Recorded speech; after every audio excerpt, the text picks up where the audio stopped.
Seguint amb la varietat d'hàbitats que es poden trobar a Bàrdia, toca veure el continent més extens i variat dels 4. Avui, a Geografia de Bàrdia, el continent de Salobra.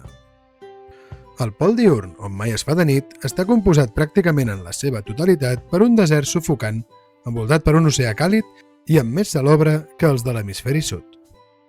Tot i així, en un dels seus límits hi ha una vasta connexió terrestre amb Dibrell, un regne àrid situat al nord del continent i el més gran en extensió. Dibrell té frontera amb els altres 3 països de Salobra.